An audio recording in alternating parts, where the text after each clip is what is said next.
Ladies and gentlemen, brothers,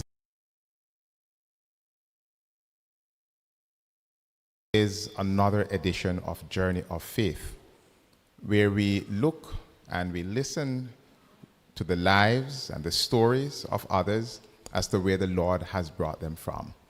And this evening we have a very special guest who is here with us, has a story, has her own journey.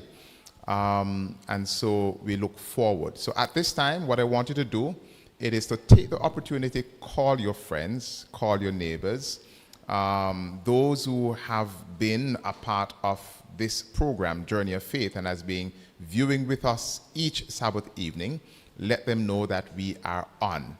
If you have not yet subscribed to our channel, it's a grand opportunity to do so. So once we come live on air, then you will be notified by your device.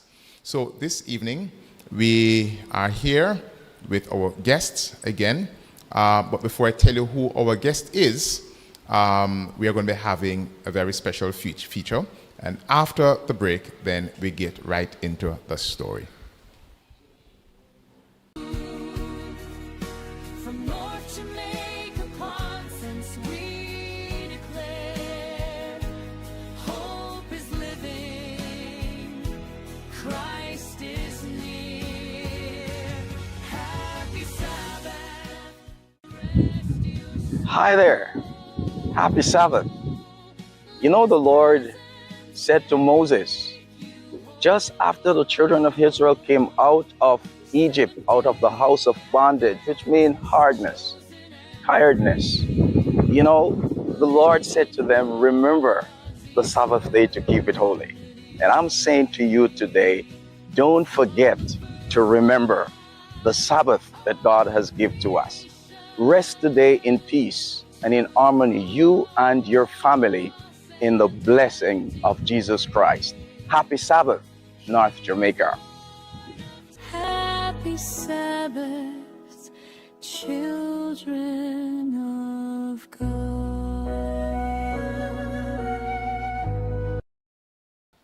Thank you very much. Welcome back. We are here on Journey of Faith today to listen to another story as to how God continues to work in the lives of his people. I hope and trust that you will be encouraged, you will be blessed, you will be inspired, and your faith will increase, knowing that God is still in control of the affairs of men, but also a very special blessing is promised to those who remain faithful to him. So my guest this evening, it is Dr. Sandra Lee McFarlane. Dr. McFarlane, welcome to this special edition of Journey of Faith.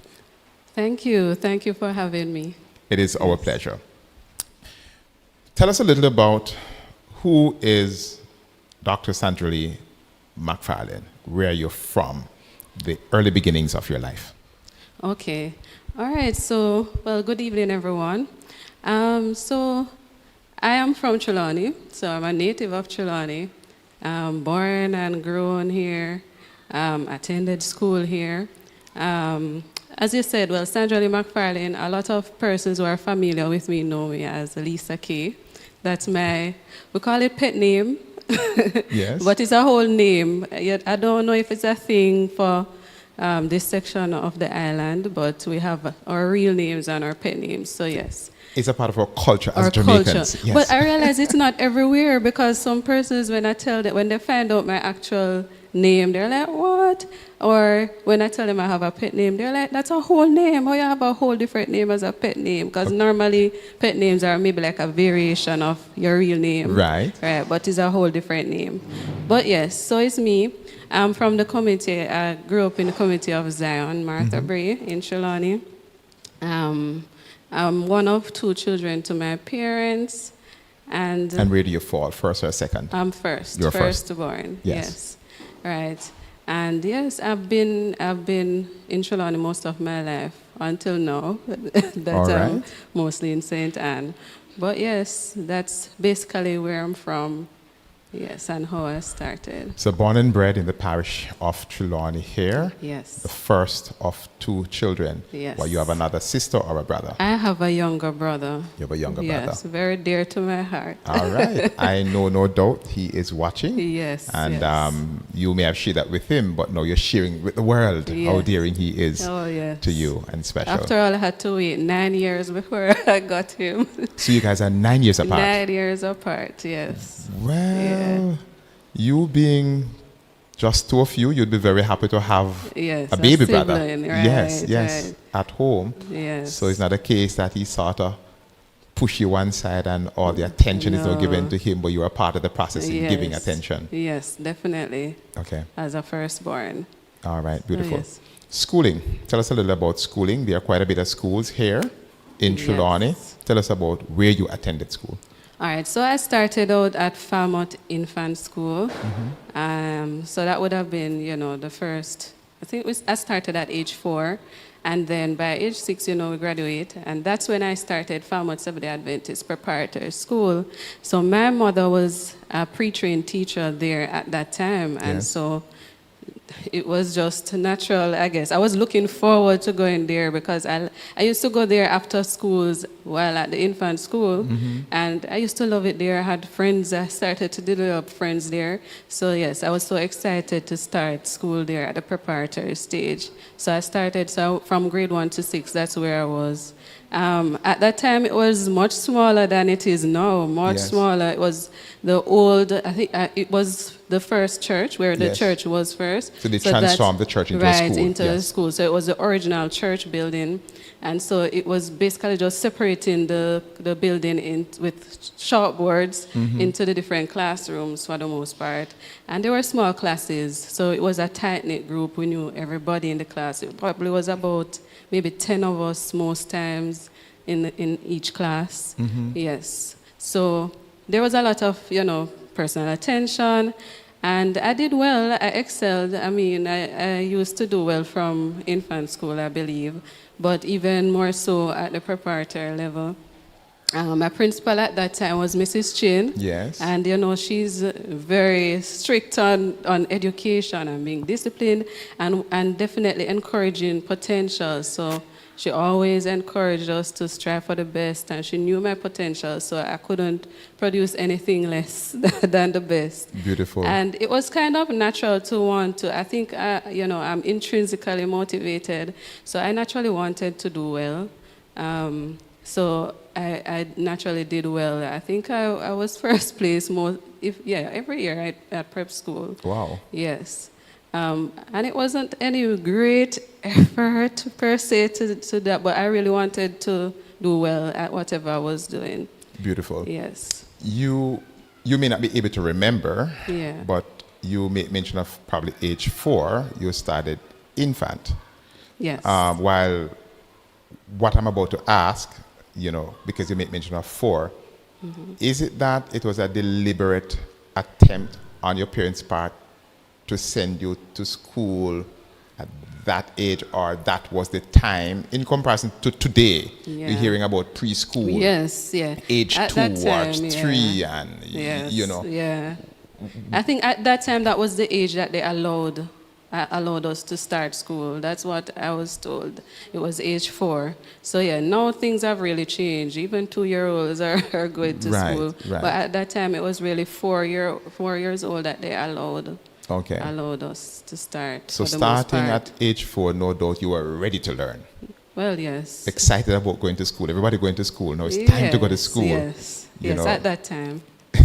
Because these days there are sometimes 2 years old, 3 going to school, and one child after going to school at probably about 3 went to school first. He was very excited, and then Yeah. he said, "Mommy, school again." Yes. Getting a bit yes, tired. Yes.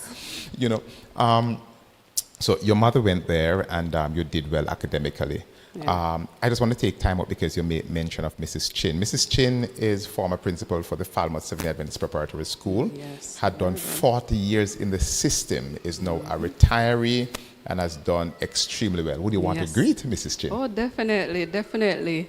I thank her all the time. I visit her anytime I see her. I can't pass and not go and greet her. and, just to let her know how grateful I am for her impact. She has been encouraging me, not just during prep school. That's one thing about her. She's not just concerned about you while you're there. She's always checking up on you after you have left. So every time she sees you in high school, what are you doing? And she does that with everybody. It's not just special children or anything. What are you doing now with yourself? And she encouraging you. So, and every step of the way, even getting into, my career, she was always encouraging. So I really, I'm grateful to her, as I know so many others are. Thank you very much. Just to acknowledge, as a retiree, would have, once you're in the education system, you'd have touched the lives of so many different persons. And when, after achievements and career and success, and knowing that these persons would have contributed to the development of your life, it is an honorable thing to express gratitude. Yes. Thank you. So you did very well academically at the Falmouth Preparatory School, and then what? Common entrance or GSAT? GSAT. GSAT then, yes. Yes, I guess we're not old. Oh yes, but it was GSAT. It was GSAT at that time. So at that time, our school, because it was a small school, I guess, we had to merge with another preparatory school to do the exams. Yes. So that was a little, and it caused a bit of anxiety because you're going in a new space to do a whole big exam. Yes. But yes, but I was successful in the exam. At that, after the results came, I was placed at Mount Alvernia High School. We have to choose schools, and so it was one of the schools that I had selected. That was as your first choice? Sorry? That was your first choice? Was it my first choice? I don't remember. Okay. It probably was either the first or second choice. But I mean, all the schools, I would have chosen just, the best schools because I was expecting to do well. But, so yes, I was placed there. But when the results came, at that time, my mother was studying at that time to, teaching education. Yes. And I was very aware. I was aware of financial challenges and all of that. And I also was concerned about traveling all the way to Montego Bay from Trelawney. So I made the suggestion to my parents that, hey, William, maybe it's closer. Right. And I don't mind going there. I can walk to school. And it's much easier. I won't have to be driving every day and all of that. So that's what we chose. And so we got a transfer to William Knibb High School. So for high school years, that's where I went. William Knibb High School. William Knibb High School, right here in Trelawney. Yes. All right, and academically? Yeah, and so that was a whole journey. I mean, it was, I did well enough there for sure. And there were brilliant children there just the same. So there are no regrets as it relates to that kept you on your toes. And so interestingly, at that time I would have, as children, for some children, when it comes to career path, there's a bit of uncertainty, while there are others who are sure of what they want to do from the start. So I had those different phases of change and so on. So initially, I remember in preparatory school, I thought at one point that I wanted to be a teacher, probably because my mother is a teacher as well. Yes. And then at grade 6, I think at that time I wanted to be a pediatrician. And I think I might have dropped in something about computer technician. I guess because it just sounded good at that time. But then by high school, I wasn't so sure. I was, wondering, what am I going to do? I'm not so sure. A lot of doubts and all of that. So by grade 9, we have to choose subjects for what you want to do for CXC. And I decided at that point, maybe I can do nursing. It might not be so bad, it might not be so hard. And so I chose subjects with that in mind. And then I said, let me drop in a little information technology in case I want to do something in that field. So I decided to choose just one science subject, two, because I liked chemistry from grade 9, so I chose that. And then I chose human and social biology because I was told that's all you need to get into nursing. So, and then I chose other subjects like English literature and Spanish. and as I said, information technology. So those are what I chose and went into grade 10. Yes. But in grade 10, my English literature teacher, he recognized the potential, and Right. he was saying to me, but Sandra Lee, you could do, what do you want to do? And I said, I think I might do nursing. I'm not even so sure. Yes. He said, but you can do medicine. You can become a doctor. So I was like, okay, well, if he believes in me like that, because I really respected him. As you know, he's visually impaired, and Yes. he's so good at what he does, so he was quite inspiring to me, and I said, well, if he believes I can do it, then I should really take it up. So that's when I said, okay, I will go for medicine. Yes. And I decided I would have to now do full biology. Physics would have been good too, but based on the plan I had in mind, I chose not to do it at that point. Yes. So I had to now choose to add on biology as an additional CXE subject.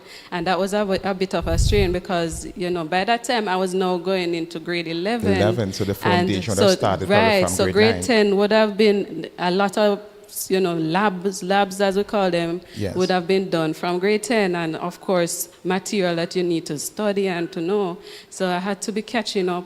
I had to be getting all the labs, and that was a lot of work to catch up on and doing some of the activities on my own. Okay. But I managed to, and I caught up, and so I did a total of 9 subjects. 9 subjects. Right, in CXC at that time. And for that And so- chemistry, how did you do? Because I that was an did. odd one. The chemistry? Yes, because yeah, but that's I grade liked 11. chemistry. Okay. Biology was the one that I added Okay. in grade 11. Ah. Yeah, but I eventually did well. So at that time, by the end of grade 11, doing all the CXE subjects, I got 8 1s and 1 2. Wow. And the 2 was actually information technology. And it was because of the practical segment in the exam. There were some issues with the computer. I think it was the first time we were using them, and I think the electricity went or the computers went, and so we lost a lot of time, and it threw me off and all of that. So I knew that one I wasn't going to be doing the best at it, but I did well enough. I was surprised I got a 2 still, and then definitely I got 1 in biology, even though I started late. Right. And with the others as well. So I did fairly well in the high school period. So academic success have been following you from primary That's school it. all the way up into high school. I Yes. want to go back a little because I want to talk about the religious aspect of your life. Yes. You made mention of going to a Seventh-day Adventist school. Your mommy Yes. teaches at a Seventh-day Adventist Yes. school.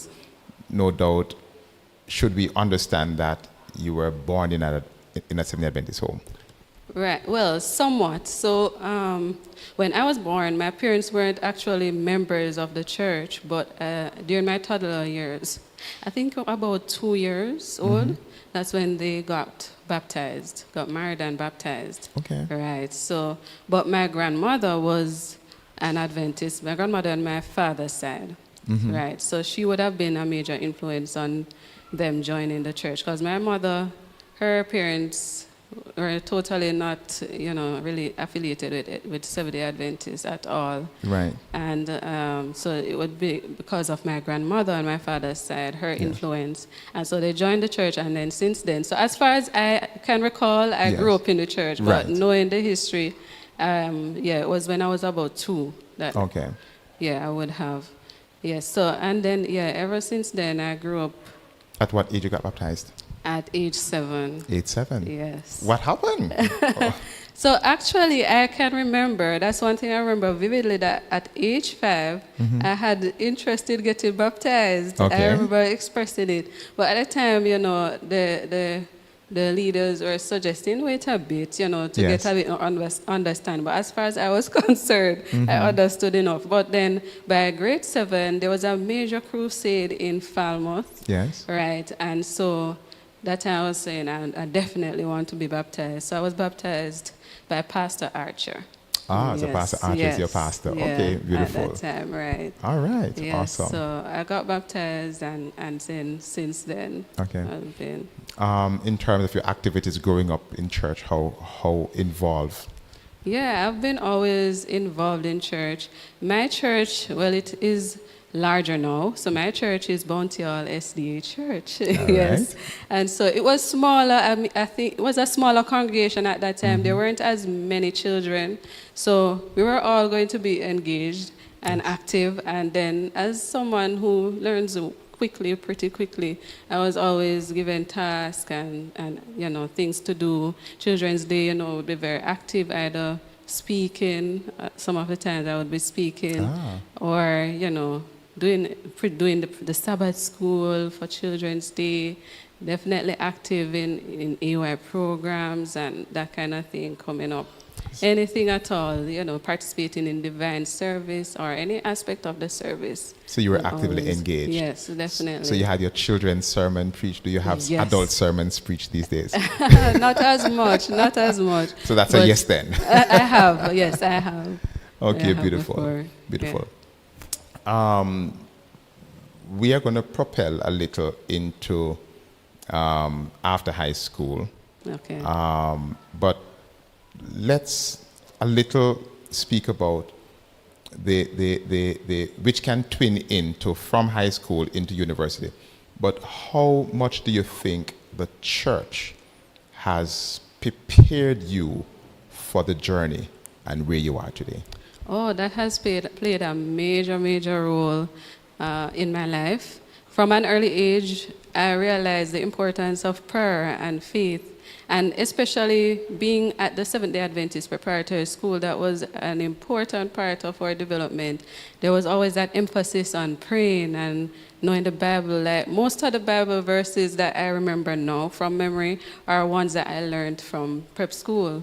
And so definitely devotion was a must, and Mrs. Chain and Miss Anderson, I remember they always had a lot of Bible verses for us to memorize, and they had Bible stories, give examples of faith and all of that. So those were always important. And I remember, and it was like a culture in the school. So the other students, even those who were not necessarily from Adventist homes, Yes. they adopted the same thing. So I remember when we had GSAT coming up, we as a class decided, you know what, we need to do fasting and prayer for exams. As children, it wasn't like the teachers told us to do it or anything. We as a class decided that we were going to fast and pray for the examinations, and we did that. And so that was an important part, and so we did well. I think all of us did well, as far as I can remember, fairly well, Yes. And so that followed through in my life, because knowing that, a lot of challenges we would face from time to time. I'm not from a rich family, for sure. And so there would have been challenges from time to time, even financial challenges. And it's that faith that brings me through those challenging times, even to this day. So that has always been crucial as part of my development. Even at the high school phase, because I remember after the GSAT results, media or a radio station, I don't remember. Yes, they came for an interview, because in one of the, not after the GSAT results, after the CXC results, yes. right? They came for an interview. At that point, there was another crusade, I remember, that was being held in Bounty Hall. And I was so surprised that they came and found me there because at the crusade, that's where they came and did the interview, because I don't remember how they got through to me. I think they called maybe my parents or somebody, and then what they was said we're outstanding? in. There must be something significant and outstanding for an entire school population. Yes. And you are at a crusade, and they came searching for you. Why were they searching for you? Because at that time, so one of the things, now that, students are choosing 15 and a lot more subjects, at that time it wasn't so common for students to choose a lot of subjects. And so having done 9 and received 8 in ones, that was significant and excellent, especially in the parish and in the school. So there were 2 of us that had that kind of result from the high school.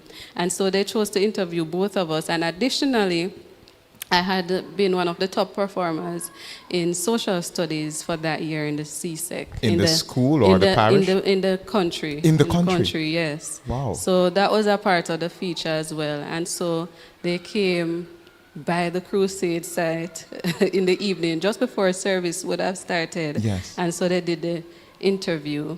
And and definitely mentioning my faith was a part of, the key to my success. So that has always been an important part of my success. And that is beautiful. And now we're seeing where when you have the home and the school along with the church, it's like a triangle. Yes. Where both are focusing on faith and learning. Yeah. And that's the Seventh-day Adventist philosophy when it comes down to education. Definitely. Faith and learning is about character development.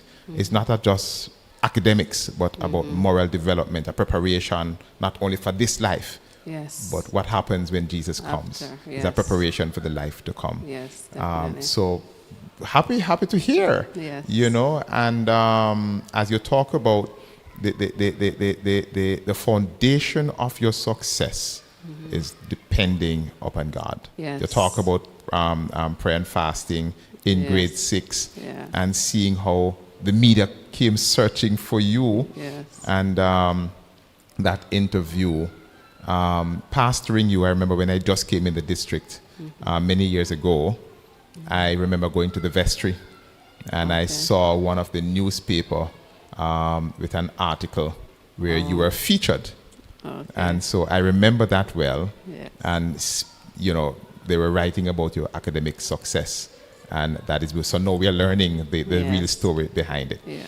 So we move into university because you now would have got your 9 subjects, ones, and, Yes. computer science, we're learning, Yes. So you choose to do medicine because your teacher spoke with you on Yes. that. And then what, you went straight into UE? No. What happened? No, so at that time, for UE, you couldn't just go in with CXC. Well, even now, you can't just go in with CXC subjects.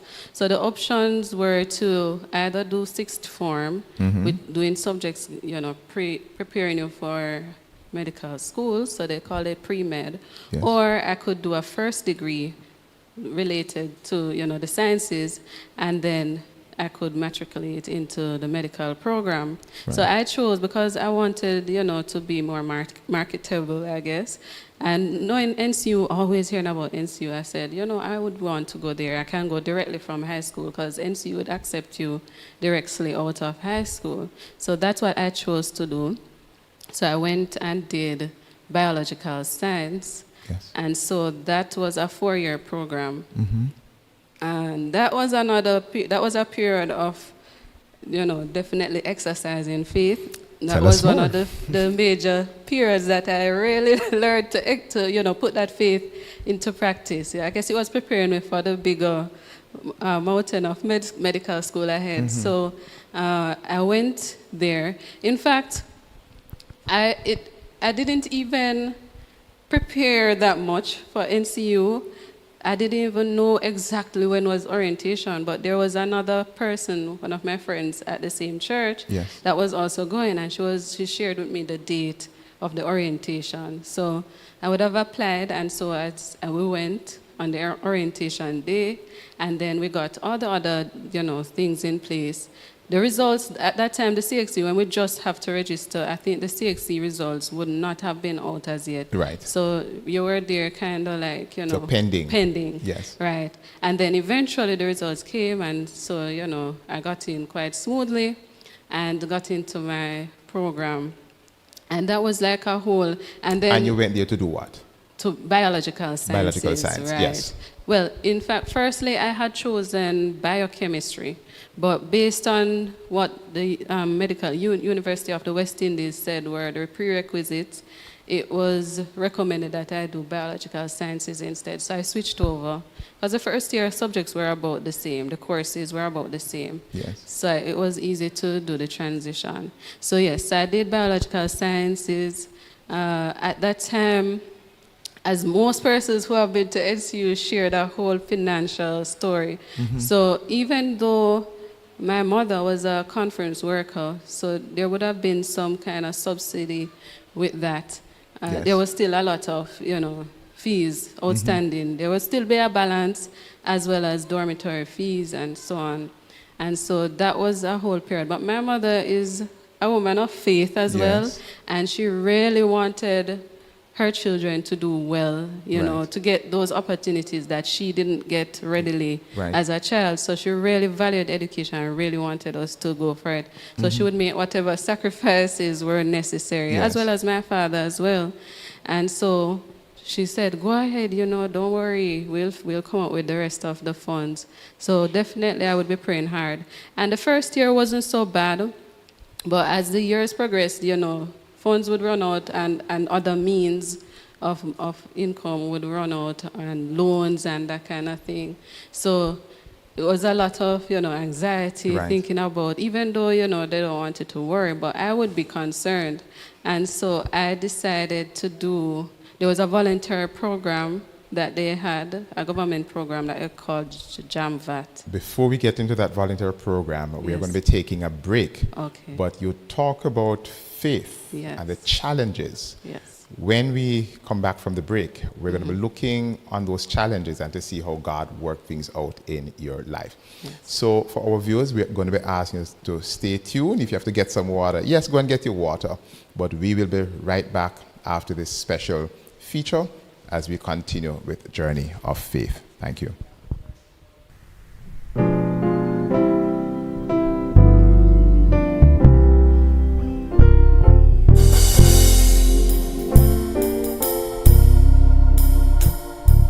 Some days it seems like all that I do is in vain.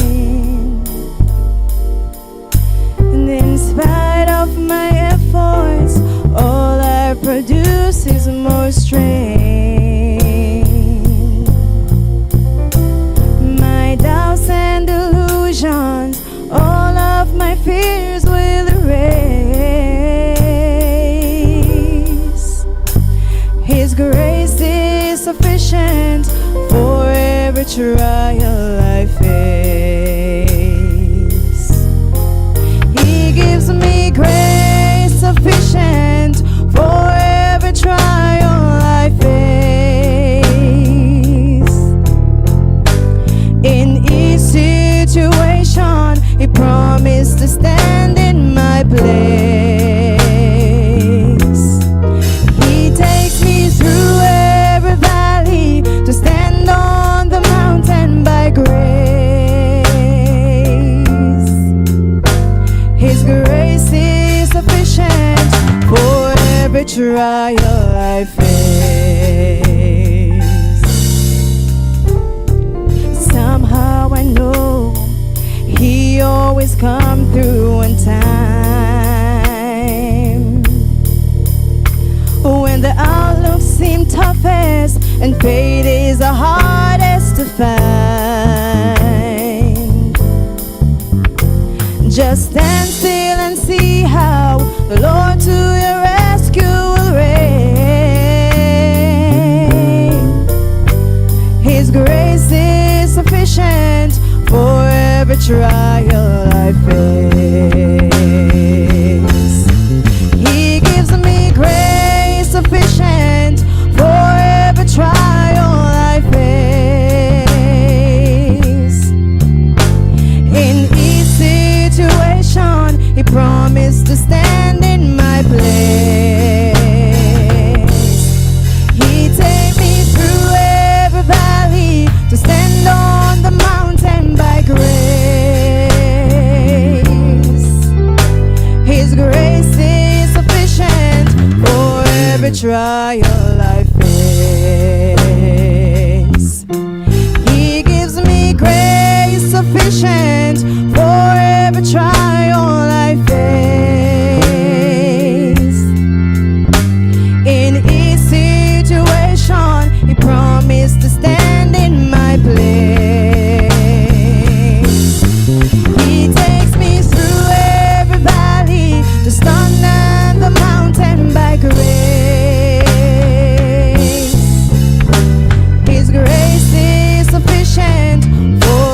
every trial I face. He takes me through every valley to stand on the mountain by grace.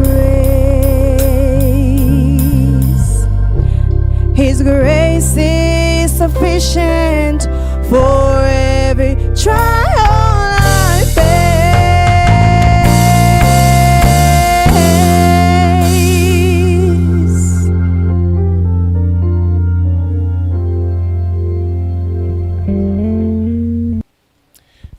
Thank you very much. Welcome back to Journey of Faith. On set with us is Dr. McFarlane. She's a medical doctor from the Bounty Hall Seventh-day Adventist Church and would have been sharing her journey and how God has been working out in her life ever since being a child. And today she is in the medical profession. Dr. McFarlane, we continue with our interview. Before we went on that break, we were discussing the challenges you started to experience at NCU. What were those challenges?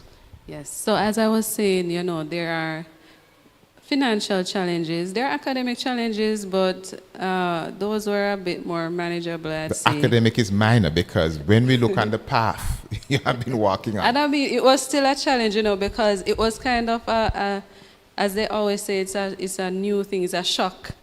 For a lot of high schoolers transitioning to university, even those who were high achievers, because now the material is different, is much more difficult. So definitely in the first year, it was a period of especially trying to adjust to a lot more difficult stuff, and realizing that it's not like, where I would easily be at the top of the class. There were lots of other brilliant young people there, so I would have to definitely put out that effort to do well, and doing the sciences was even more difficult because we'd have, again, labs, laboratory practicals that we'd have to do. So that was a bit more demanding for time and effort. But that was one part of it. But the financial aspect is one part that you can't ignore, because in order for you to even do your courses, you need to have financial clearance. And so that was a period that was always, cause a lot of anxiety, because when you have that orientation period, you have to go to what we call finance. Yes. And so you're going to go to find out if you're cleared to start classes. So that was always a period of anxiety. And so in about third year, I believe, that's when, it was even more intense with the financial issues.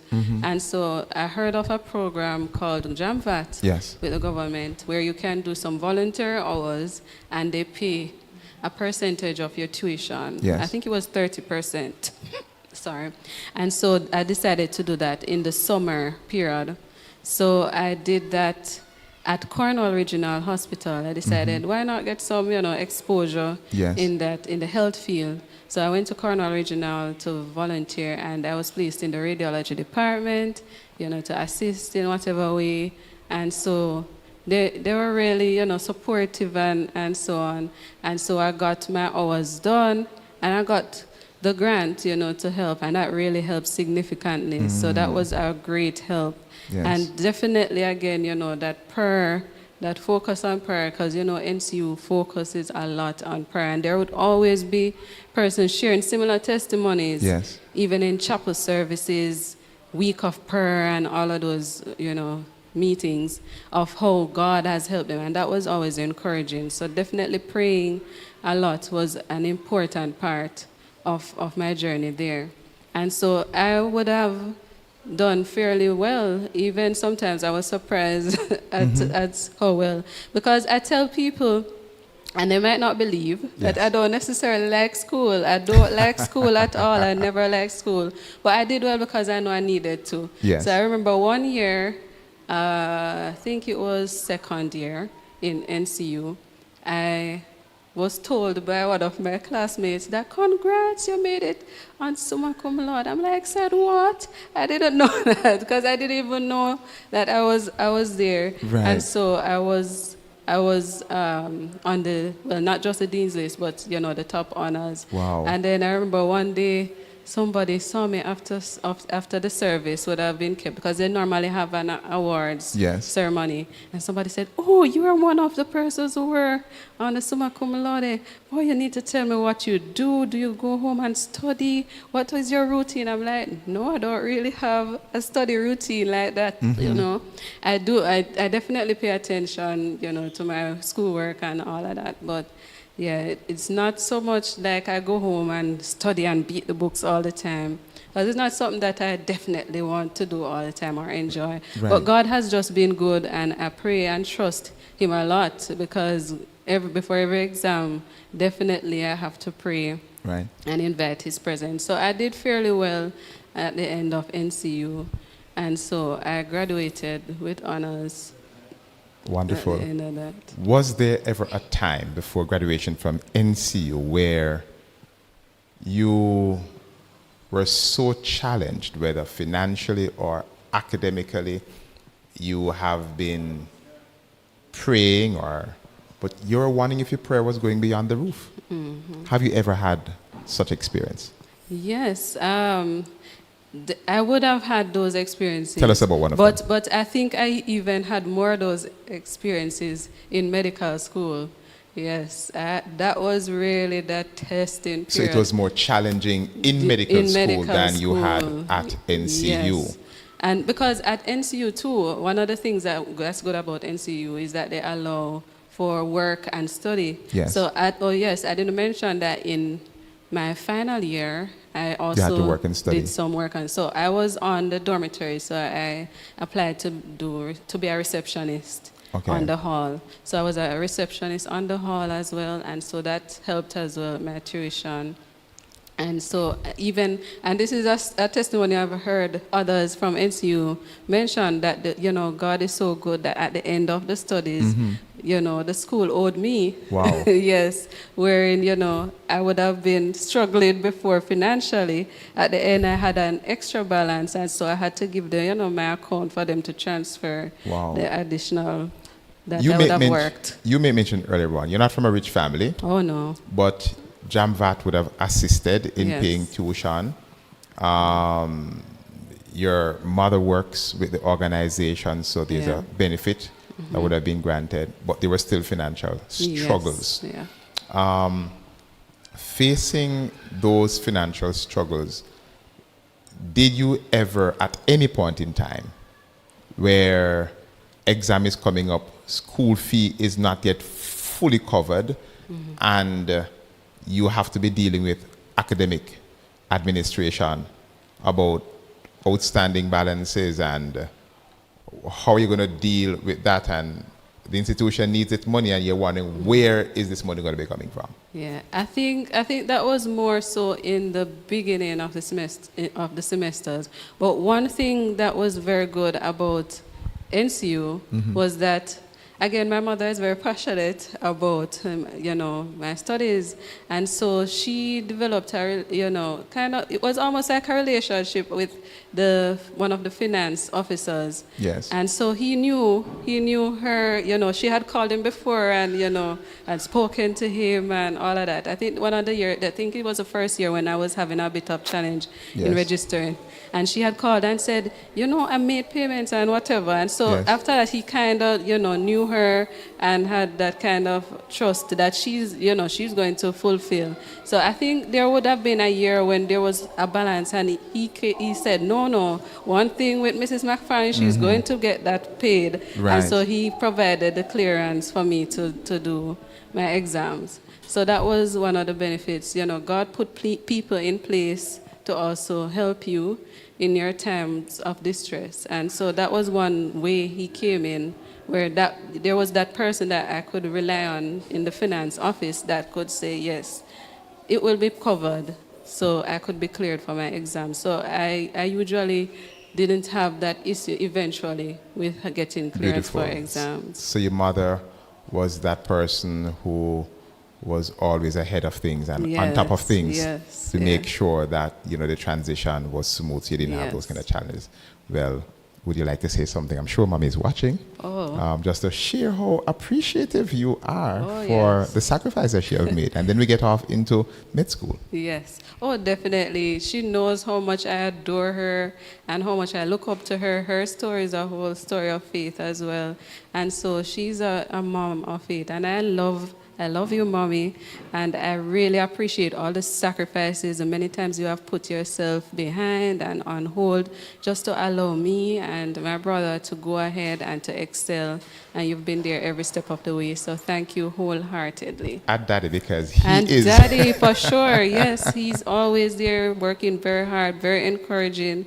He's one of those calm, he's like the calm in the storm. So when we, like me and my mother, will be more anxious and whatever, he's quite relaxed, just trust God. And he's really that tower of strength, that calm to encourage us and to be there to support us as well.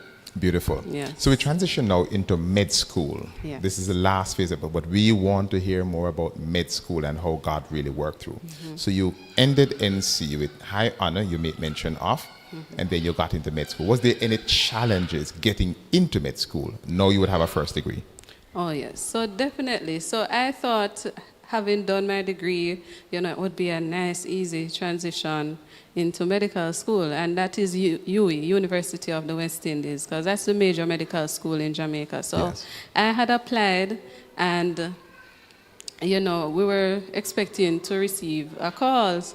I would have sent the transcript of whatever courses I've done and the grades I've received and so on first. But the thing with applying for medical school, you can't apply last minute because, of course, there are a lot of persons. So I would have to apply from early. Yes. So that was one of the challenges with that. So at the end of, my NCU journey, and knowing that period where I would be expecting to receive that call from medical school, we weren't hearing anything. So we decided that we needed to visit. When I went, they informed us that, the transcript wasn't complete because I wouldn't have been graduated as yet, wouldn't have received the official transcript. And so that is why we didn't get to call you, and we finished with acceptances for medical program for this year already. And we were quite upset and thrown off because we were saying, you didn't inform us in time because we could have arranged for things. And we had been calling and nobody informed us. So that was a bit of a disappointment. In fact, it was a big disappointment because, I was looking forward to going forward in medical school. Everybody else is getting Moving on, yes. Either going to work or going on to medical school if that's what they were intending to do. And I was there wondering, what am I going to do now? I'm going to try and look for other medical programs elsewhere, but that would be probably overseas, and now might be a bit late as well to apply. And, how am I going to afford financially? And it was just a whole mess. And so I did try looking into other medical programs, but it was very daunting when I saw the fees, the international schools and all of that. And so I was a bit distressed because there I was, now finished with university and sitting at home. So that was a very stressful period. I started to probably feel a little depressed, I believe. So you went back home having a degree? Home, yes, and just sitting. And of course, I was thinking, what are others saying? Everybody else expecting that you're going to do medicine or you're going to go into medical school, and now they see you sitting at home. Right. And so it was, that How long was were a you at home struggle. for? For a year, because then I would have to wait the year until the next year to again apply. 1 year. So 1 year. So actually then, during that time, I think it would have been about October, thereabout, because I would have finished NCU from the July. August, yes. August. And so about October, there was a teacher at the Falmouth Seventh-day Adventist Prep School where I went previously that was going on leave, on an extended leave. And so the principal, Mrs. Chin, knowing my situation, was like, Sandra Lee, what do you think about coming and teaching at the school since you're at home? And I was saying, I was a bit, I'm not so sure, can I manage? But then she said, yes, ma'am, you can manage it, you can manage it. And she said, okay, what we could do, because my mother was teaching grade 5 at that time, Yes. the teacher that went on leave was teaching in the kindergarten or grade one. A lower grade, yes. Yes. So she said, okay, what you could do, your mom could go and teach the grade one class. Since she has done early childhood, probably might be more comfortable with the grade one, Yes. age range. And then you could teach grade 5, which, a little more advanced and probably more suitable for you. Right. And I said, okay, sure. So that's what I did. And I went in and I did my research. And my mother, of course, helped me because that's her. She would understand the curriculum Yes, already, yes. Right. And so I got into the whole teaching thing. No teaching training, but she showed me how to do lesson plan, all of those things we had to be doing. And so here I was, I'm like, oh boy, I'm going to be teaching children. So how was it? How was it? How was it? It was quite, eventually turned out really, well. And I see the joy that can come out of teaching, having experienced that. So definitely, as I said, I went into doing lesson plans, and I was teaching grade 5. And so I decided that I wanted my students to do well, and I wanted them to be encouraged. So I used a lot of opportunity to encourage them and motivate them. And they used to say, teacher, you look so young. How old are you? And I had to be like dodging those questions. Should we understand that there may be KG children who are now in grade 5 and they see you coming back and say, oh, we know you. Yes. Yes, Okay, yes. So, right. So, I mean, and I know there were even children in the class that I saw they were struggling. And I used to use the opportunity to really target those ones. I'd be like, you can do well, don't waste time. And, it was really an opportunity to encourage and motivate them. And they felt so good about it. They were so happy, even when they were finished with their grade. I was so proud of them, Yes. and they were so happy with what I was. And even the parents, eventually gained that confidence, because some of them would be looking like, oh, she looks so young. Yes, Because yes. I really looked younger at that point. You're still looking young. Yes. So, Yes. yeah, and of course I would have been very small in body. Yes. And so discipline was a part to that, you had to get adjusted because you look small. They would yes. want to, Right, bulldoze you misbehave. over. Yeah. Yes. So yes, had to instill that discipline.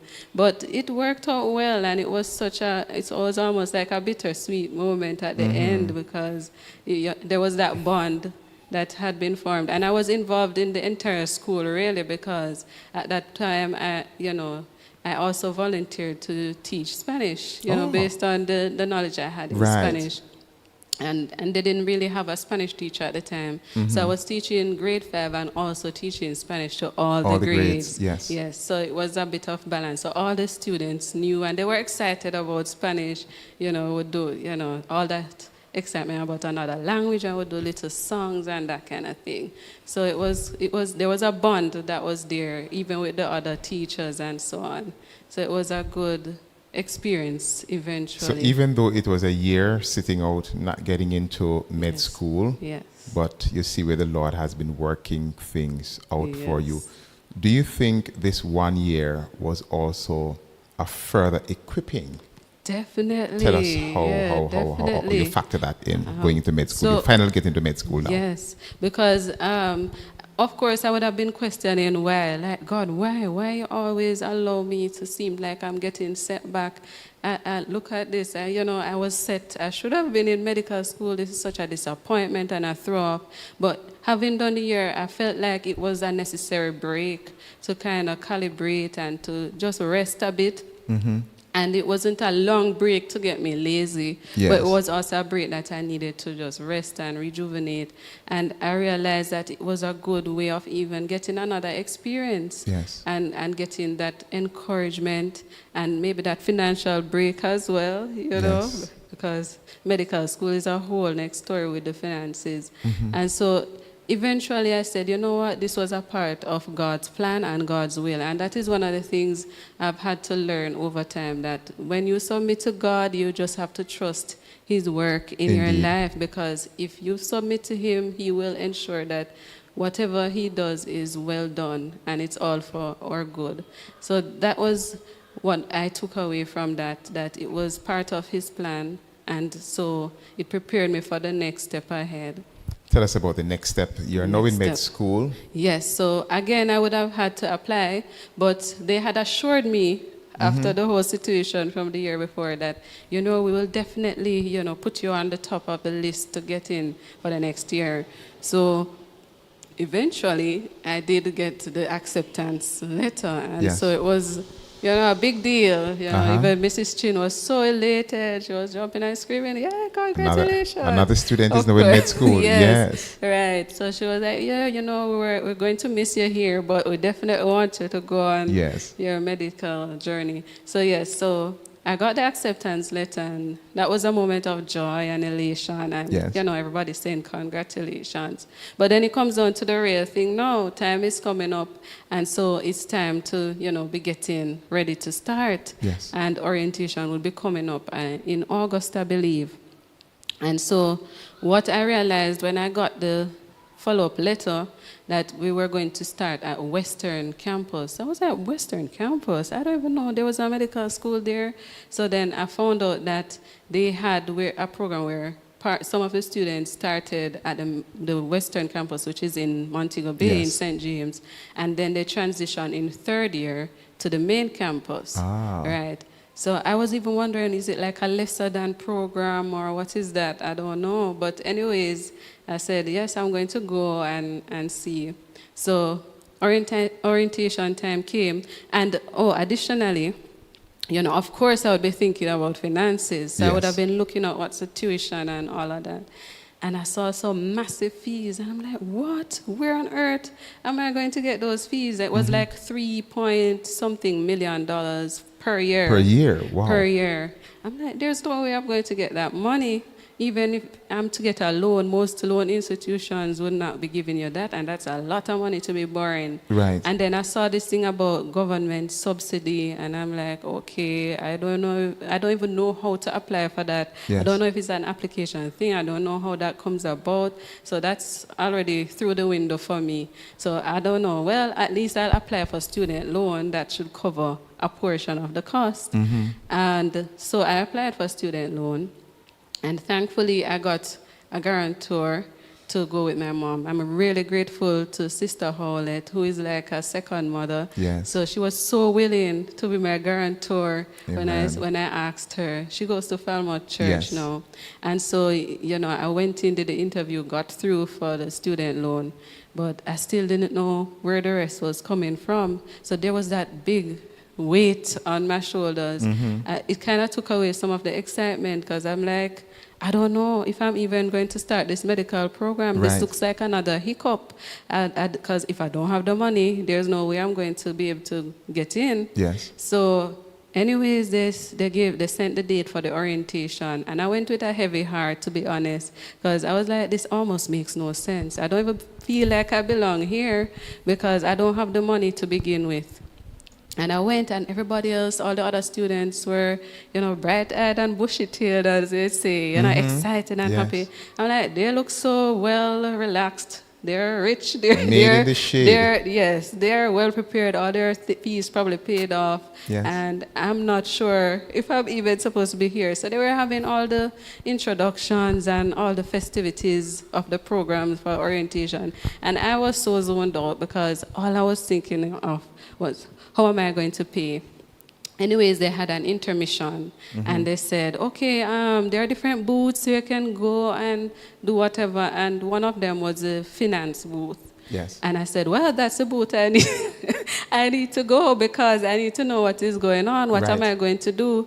So they said, okay, you can also go there and find out about your student loan status, because up to that point, I didn't know what portion student loan was going to cover. And what would be outstanding. Right. Yes. So I went over to the booth, and I spoke to the young lady. She asked my name, and I told her, and she went on her system, and she checked, and she said, oh, yes, you got through with your student loan and your category. I don't remember what the category is. And I said, okay, so what portion they cover? She said, they cover it, man. So the tuition is covered. I'm like, oh, really? So she said, so I asked her how much they're covering, and she said they're covering $600 and something thousand. So I'm like, okay, but that's not the whole tuition. She said, oh, you're government sponsored. I said, oh, really? Wow. I didn't know that. I didn't even know how that came about. So she said, yes, so the student loan covers the rest of the balance. So you got government So I sponsorship, got the government thinking that you had to apply for it to get it, but you didn't but do I an didn't, application. you know. And so it literally felt like a big weight came off my shoulders. I felt so relieved, like Yes. having heard that. And so she said that, you know, all of that would have been covered, the tuition. So, like after that, I felt like I could breathe again because I could finally hear what was happening for Right. the rest of the program. Right. And so I felt like, you know, I could now focus on actually getting into medical school. And so, that kind of financial structure would have taken you all the oh, way right through. right. Yes, I would beautiful. just have to find, you know, funds for hall fees, you know, boarding. Right. And so, yes, that was really a major burden lifted. And, you know, thankful again for faith again, because this, you know, that leg of the journey taught me how to not just work hard, but as I say, faith hard. It was all about faith. Because I think I'm somebody who likes to have some kind of control, Yes. to know what is going to happen and what I can do about it. Yes. I would like to be able to do whatever I need to do to get things done or get where I want to go. Yes. But having, you know, experiences after experiences, I've learned that God is bringing me to places where I can't control what is going to happen. I just have to rely on faith. And Right. that was one leg of the journey that really taught me that. And so I started medical school, again at Western Campus. Yes. And I realized it was a small group. And it was no less than, I eventually appreciated Starting that up that way. started Yes, that way. yes. Again, I was a bit closer to home. Yes. And so it was a small group of us. And so we were tight-knit. We had a bit more flexibility and access to certain things because it was a small, and we had things there at the Right. side. There were different hiccups because, of course, they had to stream things to us from the main campus. Sometimes there would be little issues with the screen. Yeah. But we still had a lot of flexibility and all of that. So it was a good experience there, and it was a good, tight-knit group of us. Right. But starting at the start of medical school, there was a major test with the Sabbath. So when I started, as I said, it's 2 years that you will do at Western Campus. Yes. So there would have been the year that was ahead of us there that would kind of do a little orientation. Yes. And they were saying to us, they were, going through a lot of stuff, and then they got to the point where, and for those who are Seventh-day Adventists, that was the guy that was talking. So they told you up front. Yeah, and it was a student, he was saying, there are those of you who are Seventh-day Adventists. If you're a Seventh-day Adventist, you will have to put some of that behind, because I know others who are Seventh-day Adventists, and they had to do some things on the Sabbath because, this is different. And I'm like, okay, you can say what you want, Right. Because you know where you're coming from. Right. Yes. And so he was making it seem like it was a must that you must be doing some things, studying or whatever it is on the Sabbath. And then it turned out that one of the foundation courses Yes. that they wanted us to do, based on the limited time that we had, the lecturer could only make it for a Friday night, which is Sabbath. So this is it now was another test. Right. Yes. So that was it. And it's just a one class, because it's a small area, small group. So that's just a one time that she's coming. So I was like, okay, that's not going to work because that's Sabbath night for me. So I went now to the admin office Yes. to talk to them about it. I'm like, is there some kind of arrangement that can be made, because I'm not going to be able to make it. And they're like, oh, because that's the only time she said she's available to come. So we're so sorry that, I don't know what you can arrange. So I said, I had a little friend that I started making at the time. So I Yes. said to her, you know what, maybe what I will have to do is get the Get the notes, from yes. you and whatever. And I was like, oh, but, it's still going to be a challenge because what if there are like exams and whatever. But somehow, of course, I would have been praying about it. Yes. Somehow by the following week, they came with a message and said, oh, the lecturer said there are some challenges with Friday nights. So she will Wow. now have to do the classes on Monday. I was like, well, God praise working the things Lord. out in your favor. Exactly. And so the class was switched from Friday nights to Monday evenings. And so that was like, at that point, it was like a confirmation of God's presence. I was like, look at God working in my favor and for me, standing up for my faith as well. Those challenges still continues today, Yes. where when it comes on to religious freedom and academics and those kind of things, there are Seventh-day Adventists who still face challenges.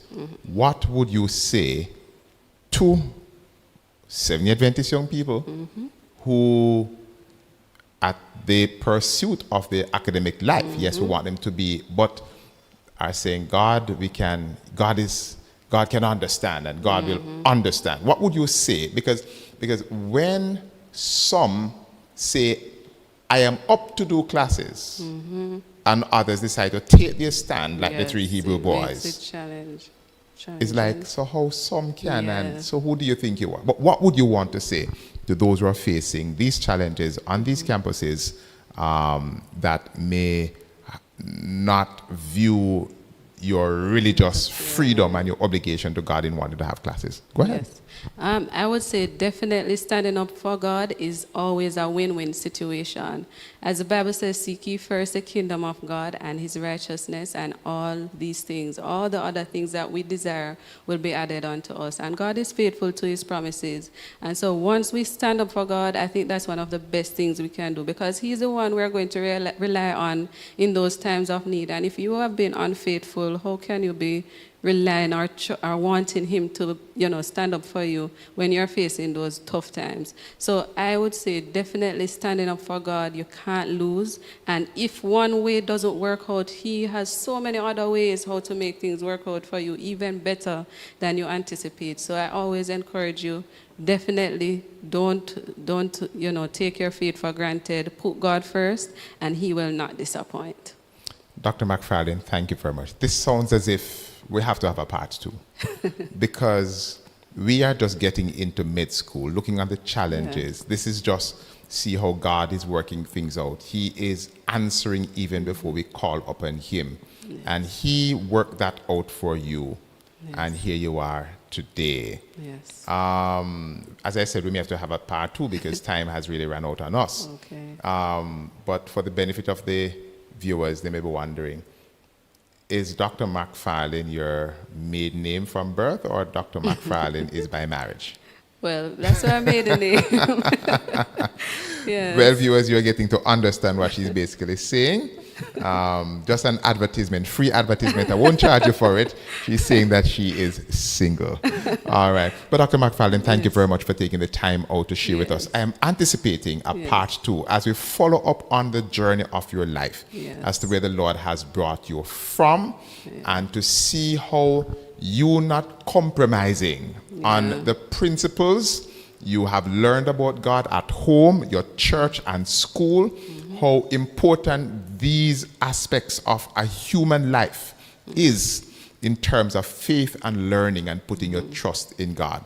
To our viewers, we want to say thank you for sitting in with us. I'm looking forward for a part two as we continue this interview with Dr. McFarlane, who would have started out our journey with a faithful mother and a supportive father, wanting to know that their children get the best, even better than what they had. So they have laid the foundation, not afraid to make sacrifices, and the involvement of teachers. Teachers, wherever you are, don't forget that you are shaping the future. You are valuable to our society, and so we value you. We are going to be closing this program, and I hope you were encouraged. I hope that your faith was strengthened, and we are looking forward to part two, as I said again, as we continue this interview here on Journey of Faith. We're going to be praying, because I want to pray especially for those who are in other universities, not within the Seventh-day Adventist universities, who sometimes, based on the structure of the program, you are required to have classes on the time or the day when you should be spending holy, sacred time with God. But here we have a Christian who decided to present the case to the Lord and how the Lord has delivered. Let us pray at this time. Heavenly Father, we are so grateful again for the power of prayer. Before we call, you are ready to answer. But you send the trials along our way because you want us to increase our faith. I pray for our students, our members, who are in other universities around the world where sometimes they are tested and tried. But we are praying for them, Lord, who are facing these challenges, that will work out a way for them. You will help them to uphold their faith and their trust in you and watch you at work delivering. You have done it in the past, and you are more than capable and willing to do it again. As we rest now on your holy Sabbath, go with us and keep on blessing us as we anticipate another interview with Dr. McFarlane, a medical doctor, as she's now touching the lives of people and how you have been working in her life. Bless us, our viewers, and all those who are around the world. Keep us faithful and true and encouraged as we continue on this journey of faith, looking forward for your second coming. In the name of Jesus we pray. We say amen. May God bless and keep you. May his face shine upon you and be gracious unto you. Happy Sabbath until we meet again. Thank you.